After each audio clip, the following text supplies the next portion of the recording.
बिहार विधानसभा चुनाव को लेकर सभी राजनीतिक दलों ने कमर कस ली है। ओवैसी की पार्टी AIMIM ने भी बिहार चुनाव के लिए उम्मीदवारों की पहली लिस्ट जारी कर दी है, जिसमें 26 नाम हैं।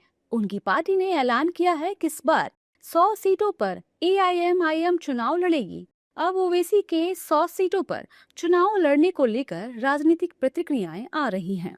आज की तारीख में मुस्लिम के लीडर हैं, तो अगर वो लड़ रहे हैं, मुस्लिमों के वोट के दावेदार हैं नंबर 1 पे, तो उनको लड़ना चाहिए। जबकि विपक्ष के नेता ओवैसी की पार्टी को बीजेपी की बी पार्टी बता रहे हैं और हमलावर हैं।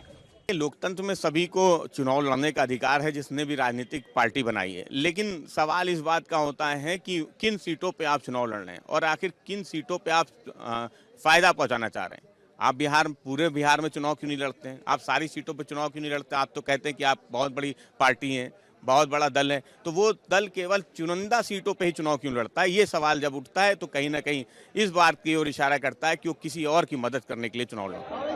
AIMIM साल 2020 में सिर्फ 20 सीटों पर ही चुनाव लड़ी थी, लेकिन इस बार ये संख्या पिछली बार से 5 गुना ज्यादा है।